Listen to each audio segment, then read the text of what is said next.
hello, shh, the gaffer's away. And when the gaffer's away, it can only mean one thing. Yes, that's right. I'm back in the driver's seat. So this could end up, anywhere. Who knows? That's right. The kids are out to play. The parents are gone. Let's trash the place. Only joking. We brought in Sion. It's a preview. And I wasn't sure if I wanted to do it or not. And then I found out it's a Brighton preview with Sion. And I'm like, I'm there. Put me in. And that's where we are. Brilliant. Really looking forward to it. Sion, how are you, sir? Everything all right? I'm very good, Barry. Thank you for having me on. I know he's not here, but what I will say, I think when it comes to pop culture references, films we both know, I think we may have this covered. I feel like we might be okay on this front, just you and I here. Yeah, it's going to be interesting. Definitely going to be interesting to see whereabouts we are. And already puzzling time coming in with even all 7:02 starts in 2 minutes. I deliberately said to Sean, we're going to start early just so people don't think Connor's there. We're going to have loads of people coming in late going, oh my God, what's happened? How much have we missed? Have you missed the start time? Have the clock's gone forward? Should be amazing. What's going on here? Old man Barry has accepted and gone clean with it. Yeah, I it's not accepted. I always know I'm bald. It's just laziness. Like it's the time you have to take, and you can't see behind your head tomorrow. It's a nightmare.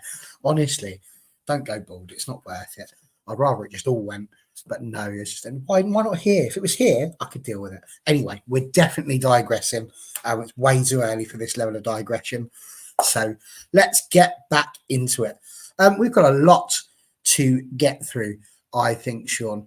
It's going to be, we were just saying backstage, potentially the game of the weekend so far. But I think I want to start by just asking you how you think the season has gone so far for Brighton, because I think even in your wildest dreams, you weren't necessarily thinking to be sat where you are right now. It's an odd one because before the start of the season, I was quite skeptical about what we've done because a lot of people are saying, "Oh, we've won the transfer window because we've signed so many players, especially in the attacking third." And it's great seeing all these players come into Brighton is still very weird as a Brighton fan. But I was really concerned with the lack of depth I thought we had in the midfield and the defence because we've signed Paris, we've signed Bruno, we've signed Chankovic from Chelsea, we've signed Frank Kirby. But I was thinking none of them can really defend or be in that midfield as a holding. And I was really quite concerned by that. But Dario Vidicic has come in, and fair play to him, he's proven me wrong.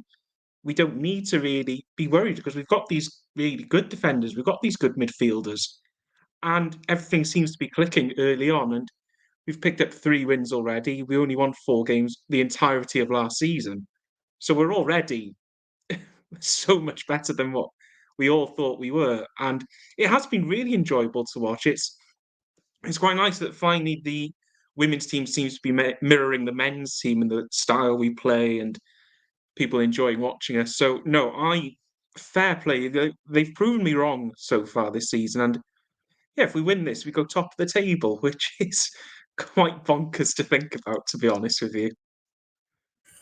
I calm down, Sean. It's far too early for the show for that level of declaration.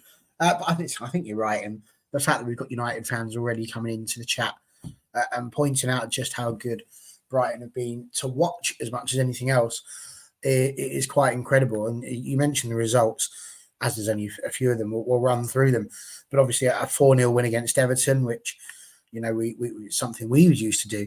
To be fair, obviously a very close match against Manchester City there with the 1-0 loss, which, to be fair, it is not it's not a bad thing really, is it? To lose just 1-0 against a side that is in the Champions League is reasonable, I think.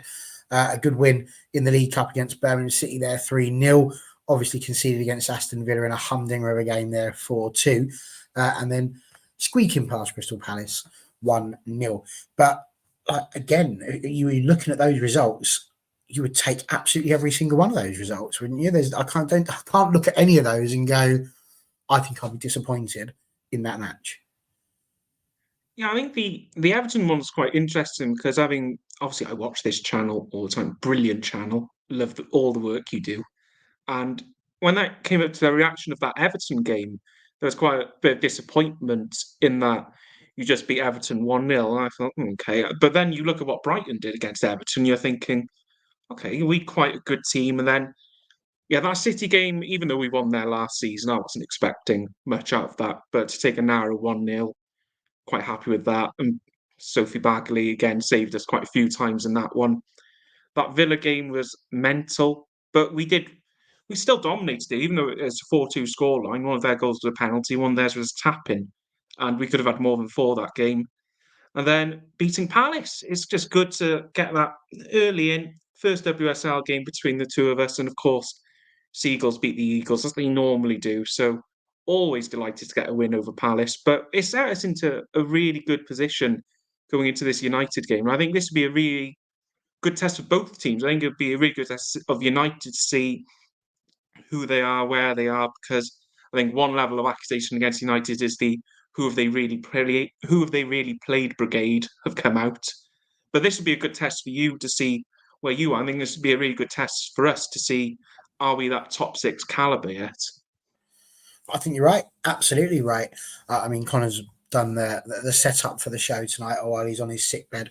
And he's put toughest test for Marc Skinner in United yet. And I think actually, arguably, it is. It's one of those where, United have sort of squeaked through on a couple. The Spurs game was obviously a delightful watch in the end.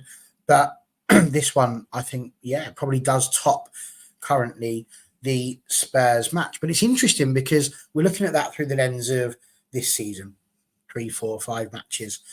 And instead, what you're looking at when you look at the past is that actually it doesn't, as we looked at with Spurs had never beaten Manchester United. When we look at the past, Brighton have managed it. They last won 1-0 in April 2021, all those years ago. But in the last 6 games they played against United, no win. They've drawn 1, lost 5. But out of the 10 games as a whole that have been played, United have won 7 of those. And every time Manchester United have won the game, they've kept a clean sheet. So if that's the case, and that's what they need, are you basically saying, and what's your, well, actually, no, that's a different question. What's your thoughts, first of all, on the game at the weekend in terms of just your initial thinking as to where the game might go? I think it'll be attacking. I don't think either team will sit back and sort of soak up any pressure. I think both teams will go for it. I like the fact that we change shapes during the game. It's not a set shape with Brighton. Sometimes it'll look like a 3, sometimes it'll look at a 5, sometimes it'll be a 4. And I think that'll be a real test for Skinner to see tactically, can he identify the changes Brighton have made quick enough, adapt to it, and then hurt us that way. I think if he can do that, I think it'll be a really good game. But don't get me wrong, there are United players that worry me, and it's not the one up front, I can tell you that much, which I'm sure we'll come on to, who you've stolen away from us. But Grace Clinton scares me a lot. She is, I think, through 4 games so far in the WSL Player of the Season by an absolute country mile. The things that she does, the link up she has with people in that United team, that is scary. And you think if we can if we nullify Grace Clinton, do you nullify the rest of United? I think that's what teams have to find out with United. If you can get out Clinton, what happens to the rest of the team? But no, I think it's going to be a really interesting tactical game more than anything on Saturday. I can't disagree. I don't think, Sean, with anything really that you have said there. I love this from James. I was thinking something along this line. I'm going to dress up as Grace Clinton for Halloween. She's so scary. I don't think I want to get on the wrong side of her. She looks all bubbly and sweet, but I do get the feeling that when she wants to go, she goes. And yeah, absolutely, Grace Clinton is the real deal. And again, it's very interesting. I mean, Sandel was saying, Brighton did take points last season from us. I'm talking about wins. And that's why sort of the second part of that question that I wanted to kick off with initially, are you thinking that if Brighton managed to score And at this point, it is a big if, because at the moment, Fallon Tullis-Joyce appears to have been the wall that Trump was trying to put between America and Mexico. And we've just stolen that because she seems impenetrable. And I hope I haven't just jinxed anything there. But if that's the actual case, are you thinking that if you can get a goal and be the first side to score against Manchester United this season, that actually there's points available for you? I didn't think there'd be a Trump reference 10 minute in, Barry. I've got to admit that. But yes and no. I think we've got the quality in attack. I do think we'll score because we have got the players that are capable of breaking down defenses. But what I'm not sure about, I don't think we're capable of keeping a clean sheet against a side like United who do have a lot of attacking quality. So I do think both teams will score. I do think we'll find a way through. And don't get me wrong, I think Fallon has been unbelievable. And it's really good to see her getting such a good run of game time now. And we can see exactly what she's doing because at Seattle, was it Seattle she was at? I think it was Seattle. There's a reason why she's at United. And it's good now that we're seeing things coming through with her. But yeah, I'm confident we'll score, but I don't think Brighton will keep a clean sheet. I think it's about who's going to score one more goal than the other on the day. Yeah, it's going to be very interesting, like really interesting to see how the game goes. It's one of those. I look at the game in general, and you know I've been guilty of this because I've said this like 101 times when it's only Brighton, because that's generally what you do tend to think. But on both sides of the divide, you know, both in terms of the men's football and the women's football, Brighton are showing real improvement on the pitch and off the pitch. And that's a credit to the club, really, that now we're looking at this game and going, actually, this might not be as simple as history and form suggests it could be. But having said that, I look at what United have got and the attacking options that we've had and how well we've done going forward, the delivery that Bizet was bringing in at the weekend, the fact that Elizabeth Terland, who I'm sure we'll get to shortly, has broken her duck and finally opened up her account. You've mentioned Grace Clinton. We know that there's going to be a golden Ellertoon somewhere at some point. That's bound to happen. That's just as obvious as life, death, and taxes. It will happen at some point this season because that's what she does. And like you say, that whole attacking idea, the fact that it is going to be potentially like one of those old school heavyweight boxing matches where it's just two teams slugging it out against each other, and it'll just be interesting, I think, to see which one falls down first, and whether or not there's a Rocky-style resurrection from either side, or if it will just be a straight knockout, because I think genuinely it's got the potential to go both ways. But I do think, and I don't think I'm saying this from a biased point of view, I think it's either going to be Manchester United knock out Brighton and we look at our usual sort of 3-4-0, or it's just going to be an incredibly tight back and forth one. I can't see a 3 or 4-0 from Brighton against United because of the Trump-esque wall that we've just been talking about. I'd be amazed if that was breached so regularly, if I am honest. And well, this is again another interesting point about it. The scale of the score is going to be hugely dependent on the defence that we choose to go for. And I think you're right. And hello to you, Kevin. Lovely to see you, sir. And again, it does go down to the team that is being chosen. Now, I think, again, United have got their issues. We know full well, as was tweeted out, that we're hopeful that Jays is going to be back, but we don't know that for sure. Rivier's being assessed, but she didn't get picked to go off with Canada. So to be fair, it's not likely that she'll start. But having said that, she might well. In my mind, if I'm trying to get in the mind of Marc Skinner, I'm thinking he's probably going to start Bizet again at right back because it turned out so well in the end. Is that going to be the right decision to make? We'll find out.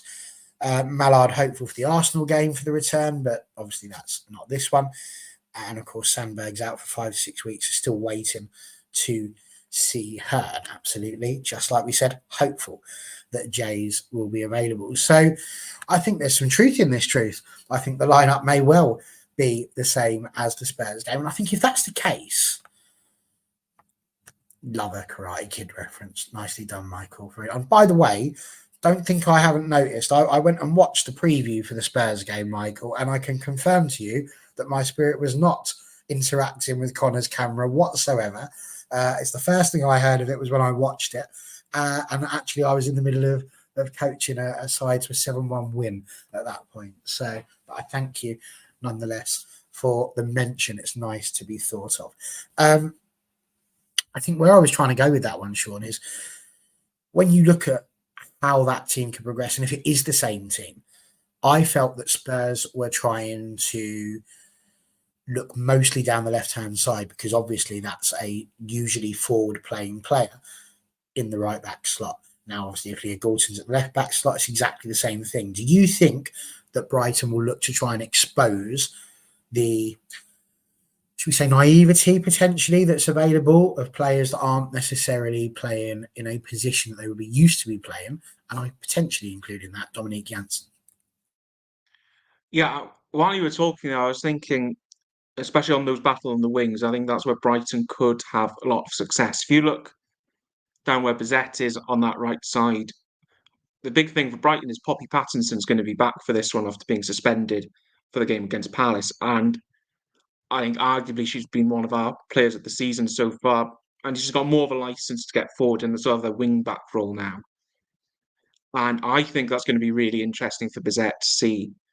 Because I think Bizet will be allowed to come forward. And I don't think she's got Pattinson going to contain her for the whole game. I don't see that. But on the flip side, can Bizet contain Pattinson, who has generally just found another level this season? And having had a week off now, she's going to be fully fresh. She's going to be so ready for this game, especially at the Amex as well, which is, I'm sure we'll go on to that as well, but that's going to be new for us as is to you as well. And then you're looking at Gabby George, and I know we brought up the comment there, if Gabby George can last 90 minutes. If she is, she's going to be up against Frank Kirby for 90 minutes. Now, you can have your doubts and say how old Frank Kirby is, and that's fair, but again, this is a player who's come in and has improved us immensely straight away. So it's those battles on the wings that I think are going to be key. But again, the middle of the parks look good for us. Centre defence looks good. And then, yeah, up front, we've got quality now. So it's going to be really interesting. But I do think that those wings are going to play a really key part in which way this battle goes. Yeah, I think you're right. It's interesting. Frank Kirby's playing, and that's the thing. I mean, she's not going to be the most pacey of players, is she? She's going to have some bursts in her, but she's not going to keep that up for 90 minutes. That would definitely be a case if she plays. She's going to be replaced. She'll get the hook at some point because the poor thing's going to be, struggling to breathe. You would imagine if she was doing that, or is that not really the type of football that Brighton would play, whereby Fran would need to do all the chasing? No, and you'd be surprised. I think she's played 90 minutes for most of these games as well. And when she's come off, it's been 80th minute, 85th minute.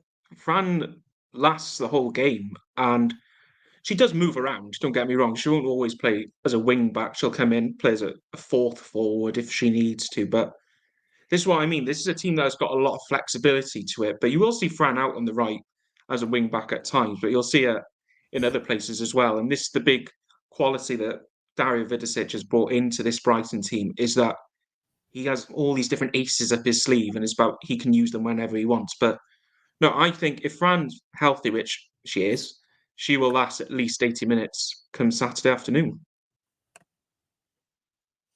Right, absolutely, and lots to talk about Fran here. It's interesting. She has played 6 times against Manchester United women and scored 3. Obviously, this is her first time playing against us with Brighton, but will be very, very interesting, I think, to see how she fits in. And I think now feels like a reasonable sort of time to talk about this. Really, Mads says Keats with the inside knowledge of Marc's new tactics, which would be interesting because I don't know if she would have been around enough for the new tactics, but maybe because it was a deadline day type of thing. And also the Brighton game last season was frustrating. Bagley put on a great performance. We were talking about this again backstage, and actually, it's quite mad how much of a sort of swap there's been. There used to be a program back in the day on Channel 4 called Wife Swap, and we seem to be doing Player Swap. Only the only difference is they don't go back to their original and respective houses. And there's some big old swaps. Now, I reckon, genuinely, that if you were to turn around to Manchester United and fans and say who got the better of the swaps, I think Manchester United fans would sit there and go, well, we've won that, purely because we've taken Elizabeth Terland and, sorry, Queen Elizabeth III, and we've taken Maya Letizia as well. But you guys have got, Thor, Maria Thorid-Stottir, Sophie Bagley, obviously, who, again, just grows in stature when she's playing against United, and, of course, Nikita Parris. Now, with Nikita Parris, I'm not sure why it was at the end that she decided she had to go. Obviously, last season, we kept hold of her so that she could take part in the FA Cup final, and that was just an absolutely wonderful story that she turned down what was probably a lucrative contract in order to be able to win something with United. And I think it was a real plus to her, and all power to her for that. But then at the end, she still chooses to swap. Now, that may well be because they knew that they wanted to bring in Bizet, so they probably told her, your chances are going to go further down, potentially. But that's three players again there. Thor was often shifted out, sometimes at left back, sometimes at right back, was never really given a chance at centre back because, again, Maya comes in, Millie Turner's doing incredibly well. Sophie Bagley never had a chance. Like, if you've got Mary Earps in goal, you're not displacing her. And although you might sometimes get an opportunity as the Conti Cup keeper, it's not enough really to flex your muscles and show what you can do on that. And of course, over a whole year, what could potentially be 6, 8, 10 games if you're lucky, 6 games really isn't enough for you to be improving against other teams that are of the level that you are usually playing at. So you've got 3 players there who really might have a point to prove. Now, I made a big thing about playing Bizet against Spurs for that very reason. Clinton had less of a point to prove. She had a fantastic season last season and is looking like she's having a great one now. But the Bizet one, to me, that's a real, well, I'm going to show you what I can do. Do you feel like that with the 3 that you've got? Because Terland and Mayer, they came, actually, we've got to reach this level, and we've got to reach this level quick because we're coming with that reputation, Terland being a joint top scorer last season. But Thor, Bags and Parris did net a lot, so potentially a little bit more pressure on her. But those 3 players all just want to, in the nicest possible way, stick it to Marc Skinner, don't they?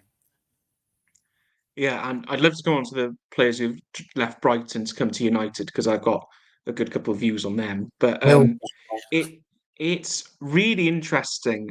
Bagley's been sensational ever since she's walked through the door for us because when she came in, we had Nikki Everard on loan from Chelsea at the same time. But then Everard got injured very early on, went back to Chelsea, and then Bagley's taken the mantle and absolutely just run with it. She's been superb for us, and I am quite confident. It's very rare; it doesn't happen often. But no, Bagley's been sensational. And like you said, when you're behind Mary Earps, as Fallon has found out as well, and all the other United keepers, it's quite difficult to get into that number 1 spot. But now Bagley's in this number 1 spot. She's showing what she can do. Maria has been sensational this season. I think, again, maybe our player of the season so far. She's been absolutely incredible at the back. In this new 3 at the back formation, it just suits her perfectly. And she just looks like a colossus. She will block everything, she will tackle everything. And I think she's the great experience head we've needed at the back for a really long time. And yeah, I can't imagine this Brighton team without Maria at the back.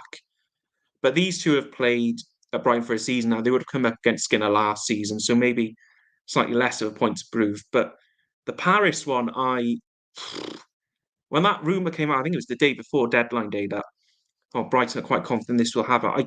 I genuinely couldn't believe it because she was your top. I think she was your top scorer last season, if I'm not mistaken. So, and you pretty can sure. say what you want about her that she is she past the best or whatever. But if you're a top scorer for Man United and you're coming to Brighton, that is such a huge coup for us. And She didn't play the opening two. She came off the bench in the opening two games, but the game against Villa, she was brilliant. The way she could hold up the ball, the way she could make those runs in behind, the way she brought others into play.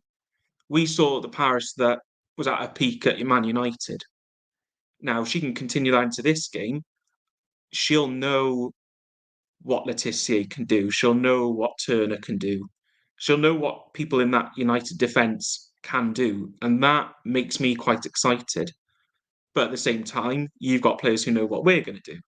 And it'll be that sort of who knows who better, maybe in a way. But no, all three of them have been brilliant. But Maria in particular, I'm so keen to give Maria her flowers because whatever she's done over the summer, she's come back a completely different player and is just levels above what she was last season. And yeah, Maria, if out of all three of them, I think Maria's probably the key one to our system, which I didn't think I'd say at this stage last season. No, absolutely, and people are saying the right things here. Keats would have struggled to get a game, so I'm not angry that Nikita Palace. Perhaps she's related to Crystal. Nikita Paris has not stayed at the club. I was an advocate for her coming. I really wanted to see her do well. She has done.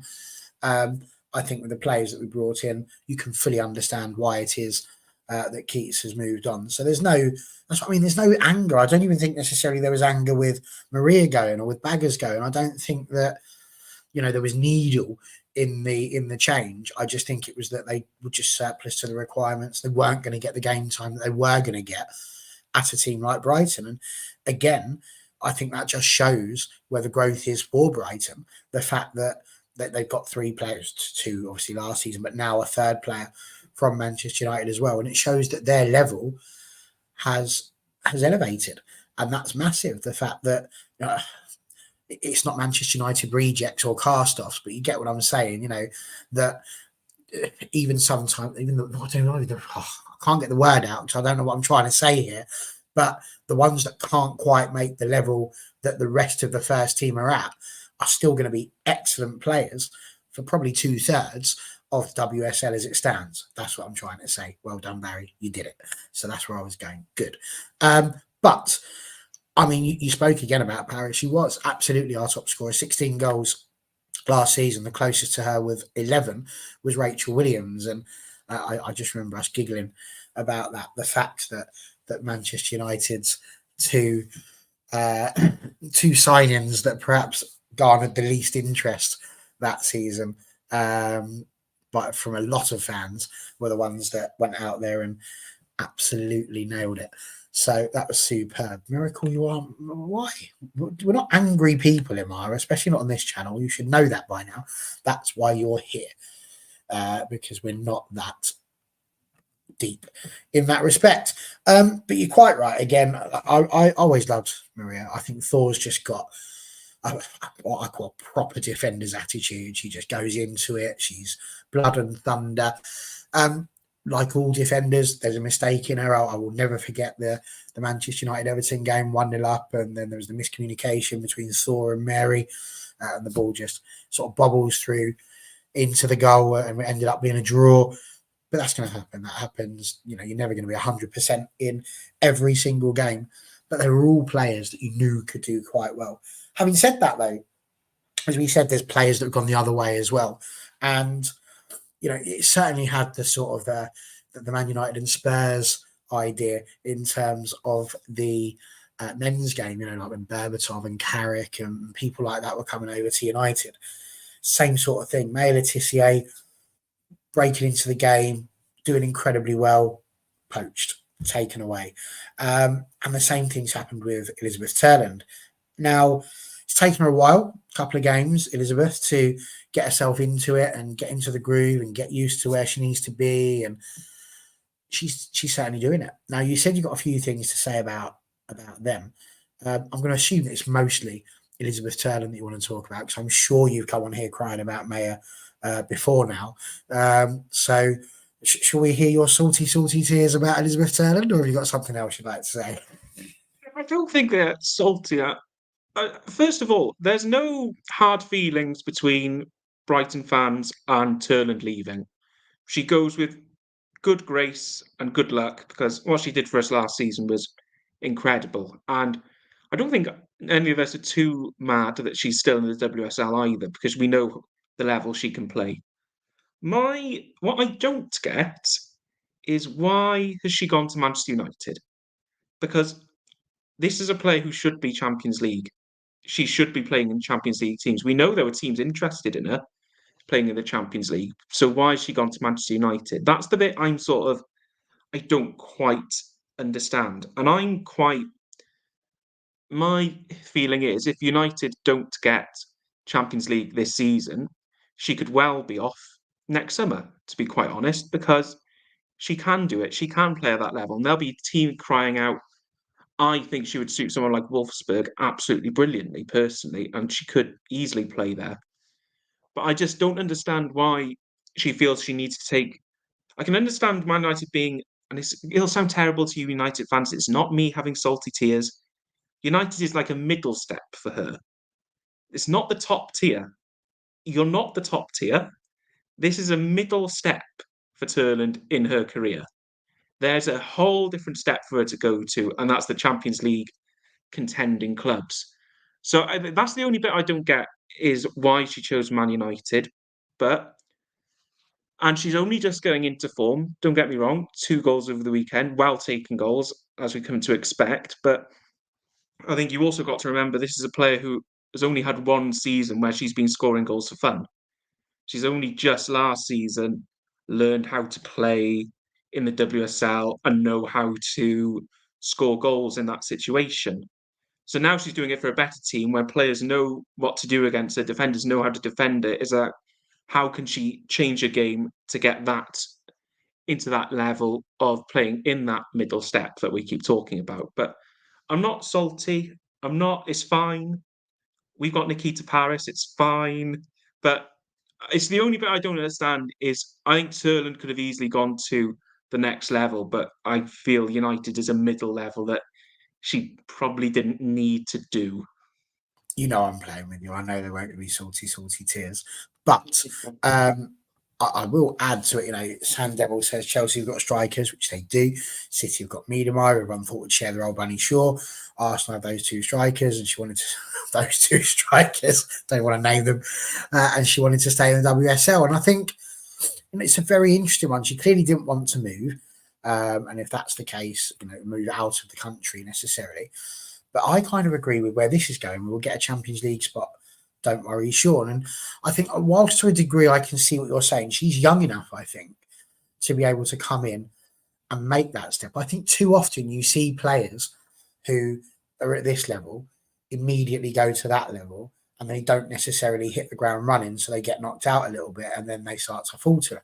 Whereas having that ability to come in here, like you say, it could well be that after a year, 2 years, 3 years, if it hasn't worked the way we want it to go, that she goes, well, do you know what, I'll move on. She's still going to be quality, regardless of what she's doing and where she's playing. Look at people like Mary Earps. But what I will say, the grass isn't always greener.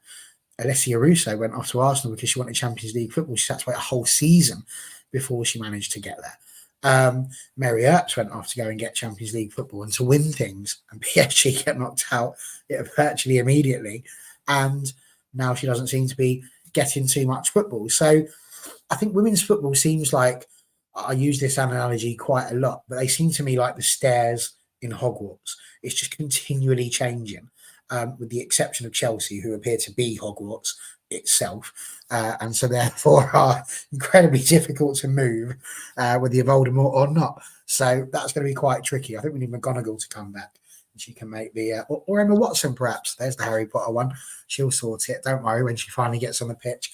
But I think, for me, that's the big thing. So I can see why Brighton fans might think she could go higher, but I think equally it's a good move for her, because you remember when Leicester won the Premier League and Jamie Vardy was immediately the hottest commodity in the world. And I said, you kind of want to stay, because even though you could now go to what you might call a consistent Champions League side, what you've now got is the ability to be, you worked hard to get them in that position. So actually now you want to enjoy the fruits of your labour, actually try it with the side that you've had to see what you can do. You just never know, because it's football. And I kind of think that's the same thing here.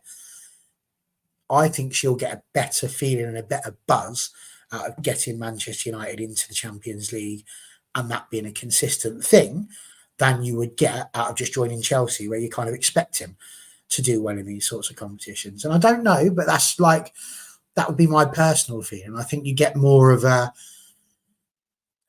buzz is really the wrong word, but you get more fulfillment, I think, out of something like that. I can understand it. I can completely understand the point you made, and I think the being young enough point is very true, and I can understand that being a reasoning. But it's, are United good enough to get a Champions League spot? And you say Terland could be that player, and again, I totally understand that. But realistically, this United team on paper it's probably still the fourth best squad in the WSL, would you say? Like, it's Technically, at the start of the season, I might have gone with you on that one. I think I might have. But when you look at it now, like Arsenal they're already 4 points away from the top three. Now, that's not necessarily fatal, but as we've said time and time again in the WSL, you can't afford to lose too many and you can't afford to drop too many points. Arsenal have already drawn 2 and lost 1. That's not a great situation for any club to be in. You guys have lost 1, but United are sat there a game in hand above everybody else, excluding Chelsea. We're very much in a situation where you take it back and rewind it back. This is like 2 seasons ago, Manchester United, not the one that finished below Liverpool. So I do think there has been a shift, and Skinner's fighting for his job now. Ineos are there watching what's going on, and he's clearly around there. Got to have a culture. He's got to have a way in which they're doing things, and they've got that identity. Young, hungry, and talented. And it's not that I don't think Arsenal can't pull it back, because clearly they could, but they're already in a tricky situation. And so if you're saying to me at the start of the season, all right, potentially we could have finished 4th, I think you're looking at it now, it's advantage United. And you would argue it's ours to lose. I agree. But this is the bit about United, I think, maybe, and it's totally fine to carry yourselves away when you're in good form. I've done it already. This podcast, I'm used to this. This is, that. yeah, I know. We're very humble. We're very realistic people. But again, who have United played so far? You've played Everton, West Ham. Oh, that's good. I really didn't expect you to know that, Connor, but I'm really proud that you do. Everton, West Ham, and Tottenham so far. You've not played a Chelsea. This Brighton game is going to be really interesting, and you could beat us. And am I going to eat my words? No. But I feel like someone needs to come and test you. And put it this way, if Arsenal beat you twice this season, that's that gap gone like that. And I know all the comments saying Arsenal are overrated and everything like that. And I hate Arsenal as much as all of you do. Don't get me wrong. But there's still quality in that team. And they've got players that can hurt anyone. And I know you can say Russo doesn't score goals, but her movement last night in particular, unbelievable the way she moved. City are still good. Chelsea are Chelsea. There are teams in this league that will hurt you. So it's about, oof, no, I would not go that far. Even me, I would not go that far. Whoa. But no, I think it is an interesting debate whether United can get that Champions League spot. It'll be close, but and then you've got the Skinner questions as well. Obviously, can Skinner outclass some of these more experienced coaches? And all this is going to play in at the end of the season. And by the end of the season, we'll have our answer. But yeah, I think it's an interesting conversation for sure, though. But I do think it goes to show on a wider scale how open and tight this WSL season is going to be. And it's interesting because I did write down for if we had time to have a bit of mention this, but obviously there's the news that, sorry, Kevin, let's just drop that down for a sec. There's the news that's come out that Jonas has resigned. I give it that because you just never know quite what's gone on in the political arena backstage. But do you think that was potentially a season-saving decision for Arsenal to be able to do that. I mean, I don't want to delve too much into other teams, but as we're talking about a top 3 spot, which at the moment the pair of us are going for, nobody else, just us two, obviously. It's all about us. But as we're both vying for that at the moment, and there are people here that genuinely do think that Brighton could finish above Arsenal if they can maintain the levels that they've been putting in. Good decision, is it, from Arsenal, or do you think that actually now that could be quite tricky, because now they've got to go and find a new manager? If they get the new manager in, he needs to set, or he or she needs to set in their style of play, what they want to do, and actually the transition. Again, this could be, I mean, I say it quietly because Amara will shout at me, but Arsenal could be the Man United of this season and be the team that finish below a team they don't like. Dare I say it, maybe Brighton or Spurs. I don't think it's a good or bad decision at the moment. It's a decision that needed to happen more than anything else. I think you could get the sense of anger in the fan base, anger with the coaching staff, and it is going to be about who they hire next. And there are names out there. I've seen Phil Neville linked to it. I've seen Kelly Smith linked to it. Mark Parsons, and names like that won't change Arsenal. I don't think. I don't think they're the right brand. But you look at who was there last night at the Emirates, and you see that Martin Ho was there at the Emirates. Now you all know the United fans full well how good a coach Martin is.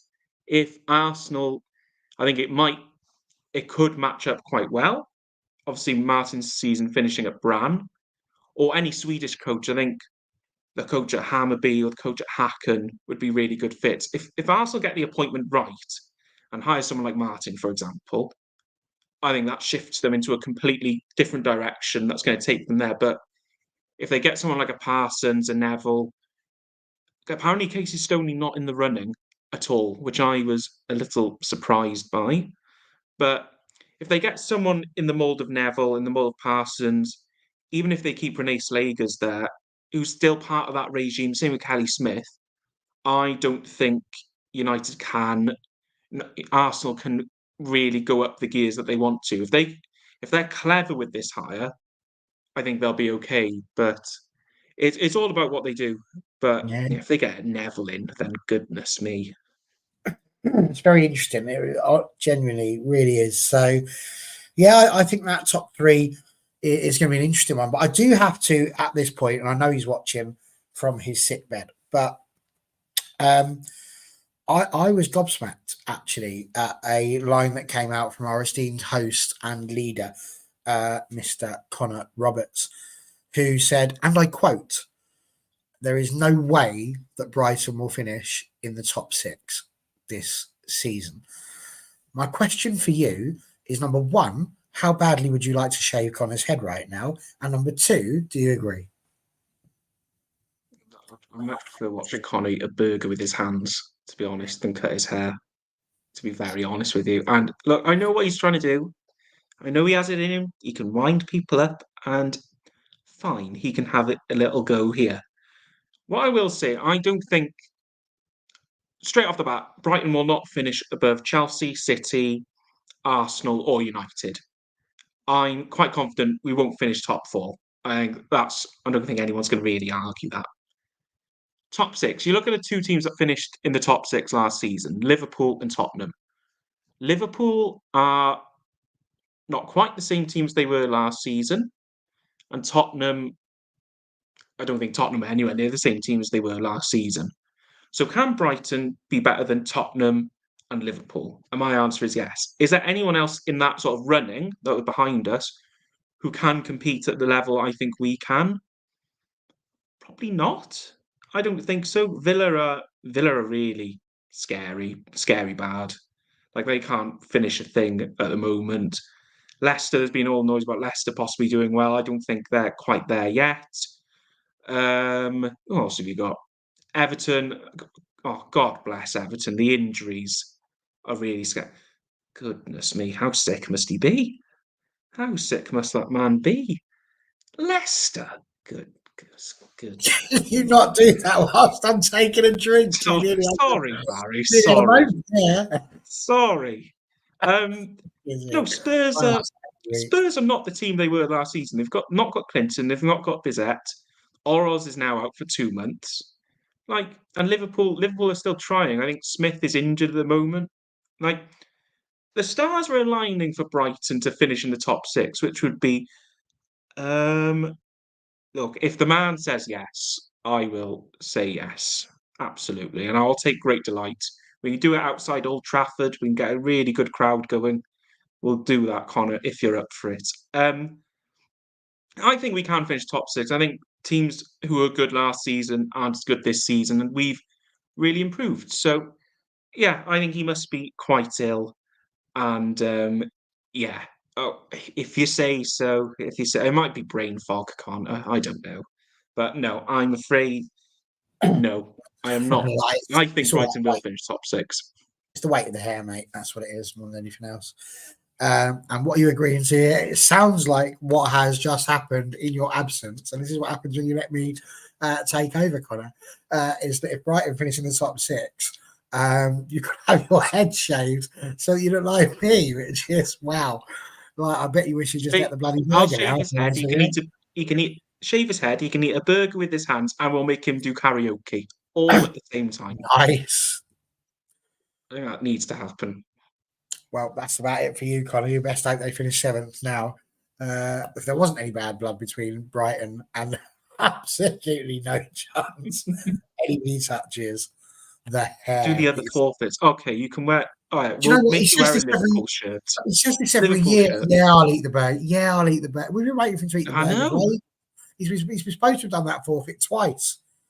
Yes, it would be better. Honestly, we'd be the Mitchell brothers properly there, wouldn't we? It'd be amazing, and he can pick who he wants to be. I wonder if he knows who the Mitchell brothers are. That'd be interesting. Let's see if he gets that.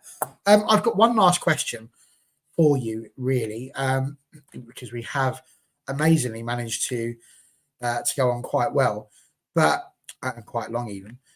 But you do have a pretty fabulous side, I have to say. Specifically, as well in the forward line, we've mentioned Paris, but somebody who I wanted to bring up who I think has been awesome that I've seen is, I'm not going to embarrass myself, I'll just go with the first one, Kiko. I think she's amazing. Are there any other players that you maybe haven't mentioned yet that you think United probably should be looking out for? That's the thing, you bring up Kiko Seika, but she's not really, since the first game, she's been on the bench a couple of games. This is the strength we have in depth now. You've got, obviously, Bruna Villamala coming in on loan from Barcelona, who scored her first goal of the season last time out against Palace. I think she will improve. And she was from Barcelona on loan. That says a lot. Obviously, Barcelona trust her enough to come on loan to us, and I think that's a big thing. Marissa Olislagers, she's come in from the Netherlands. She plays alongside Vicky Losada sometimes in that central of midfield. And again, a really, really solid addition for us in the middle of the park. I think she will bolster, alongside Losada. They won't do much attacking. They'll just sit and let others go forward. But she's a really good one. And Jorlin Karabali as well in the defence, Colombian international. Again, another who seems to be making a leap this season after a really difficult first season. It was a difficult season last season for everyone involved at Brighton, but again, another who seems to be making a good step up. And this is it. This is a Brighton team that are making steps up from what was a really disappointing season last season. So overall, this is a team that's in really good health. We've not got any injury worries. We just seem to be there. And I generally, I feel good about this. He did it right at the very beginning. That was the first thing we spoke about was Kiko. Maybe rewind it. No. I would say with this one, the ones that Ross kept mates never England when I should do the same when we play the big three. Listen, I'm not as great this side of the camera. I much prefer showing it off to other people and getting them to be on it, really. But there we go. Yes, she did. It wasn't the longest of discussions about Kiko, but she'd been on the bench. That's why. So he said that. I haven't seen too much. And then went on to wax lyrical about other people that he clearly thinks are slightly better than I thought Kiko was. But there we go. That's absolutely fine. I completely lied, because apart from just being a Brighton fan, you're also Welsh. which I think is an interesting point that we needed to bring up. Because, of course, Hayley Ladd, while she's been away with the international team, her manager's popped out and said straight out loud that Hayley Ladd doesn't want to go anywhere else. She wants to stay at Manchester United and fight for her position. I'm just intrigued as to your thoughts on that, because she's not been the most visible of players probably now for over a year. She's not been a starter, really. She's had her occasional moments. There's a lot of talk at the moment, a lot of discourse from the United fans as to Dominic Janssen and potentially Hayley Ladd being in that position rather than Janssen, and giving her the opportunity to do better in defence, which is where she usually plays. Now, I know that you have a lot of time for Hayley Ladd, not just because of the fact you are Welsh, but because you just like her in terms of her ability. But the fact that, number one, the fact she wants to stay and win her place back, I mean, that's a really good attitude to have, and something that shows both us as a club in a good light, but also her.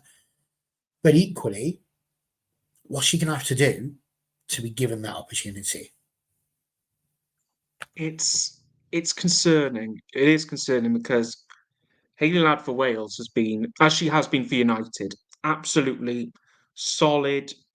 Always rely on her. You know what you're going to get with Hayley Ladd, but her not starting for United is now having an effect on her for Wales, because those who don't know, for Wales, she'll play centre back, and she's not the same as she was when she was playing regularly for United. And she did an interview with us at the end of the in the last international camp, where I asked straight up, like, "Are you unhappy?"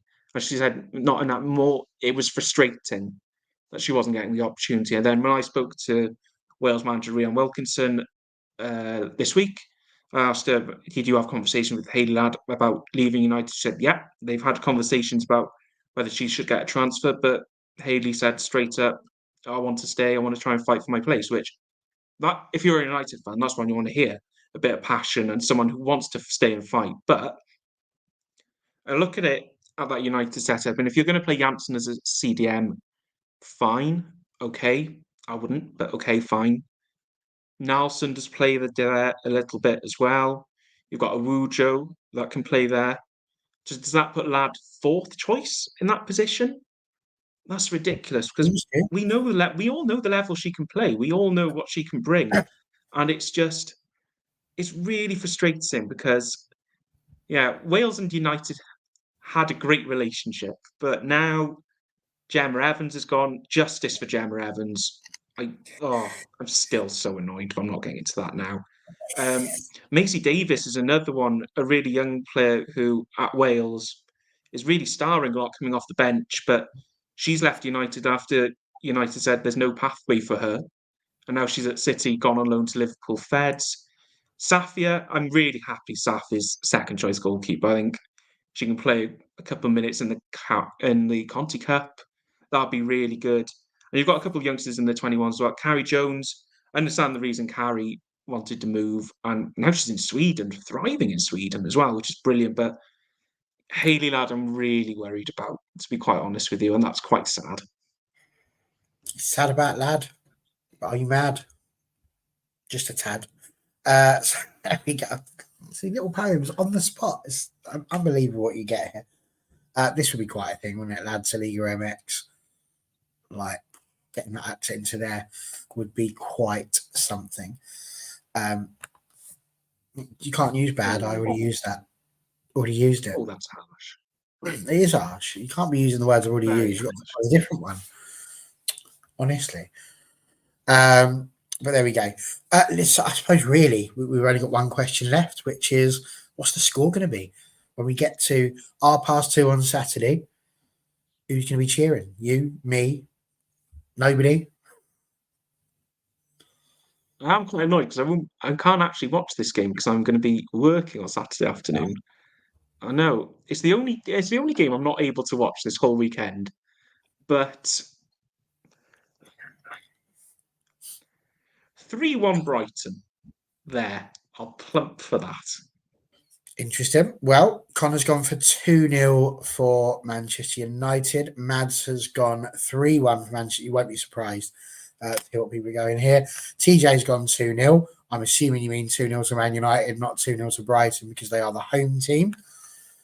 True's going 0-1. Wants a birthday clean sheet for Fallon.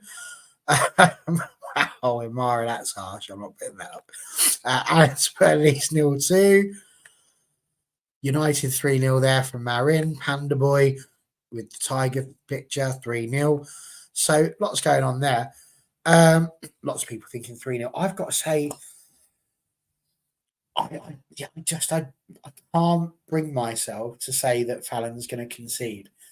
The clean sheet's got to end at some point. It has to. Like, that's just the law of physics and averages, that's going to happen at some point. Will it happen against Brighton? I can see there's players there that want to score against us. I can see Paris wanting to do it. I said before, it's either going to be like a bopping or it's going to be an incredibly tight back and forth sort of contest. People aren't going to like this, but I'm going to go 1-0, I think. Having spoken to you, that wasn't what I said before, but I know to us. Jeez, what do you think this is? Have a word with yourself. I'll never be allowed back on the channel again. I got told off for wearing sky blue the other day. I've got no chance if I say we're going to lose. Yeah, I think maybe 1-0 for us as a win there. Just maybe, because it's going to be quite tight. So I don't know. But yeah, maybe it could be 5-5, which would be quite something. Paris will do a Brock Lesnar and break the streak there, they said. Last word for you, Sean. You mentioned about the Amex. How much of a thing do you think that's going to be for the Brighton side playing at the, should we say, the spiritual home of Brighton? And it is huge. It is huge. Of course it is. And the thing is, we're not very good at the Amex. That's the only bad thing. I think our last win there was against Reading in the WSL. So that can tell you how long ago it has been since we won at the Amex. But I think it's good. Like, for those who don't know, we play our home games in Crawley, which is 40 minutes away from Brighton. So to have it near in the city, and the club have plans to build a women's only stadium in the centre of Brighton, which is exactly what we need. We need to bring the club back to the city. But no, it's brilliant to play at the Amex. I think over 5,000 tickets have been sold. That's really good for the community. The whole club are going to come out for it. So no, it's great that it's at the Amex, but I'm really hoping we can break that bad streak we've got going on at the moment. Well, you won't be surprised to say, Sean, that I hope you don't break that particular streak. Say not against, maybe at another time. Perhaps you could do it when you're playing Chelsea there or something like that. That would be much appreciated if you could do that and try and help break the stranglehold, because there has been a few messages that I just need to run through quickly. For example, the fact that Mayor Monkey has told me off because I did not call her Queen. I did call her that earlier. I don't have to call her that all the time because we're mates. So, like the actual Queen Elizabeth II, we were also friends, and I used to call her Lizzie, and that was lovely every time I pop around for a scone. So that wasn't a problem.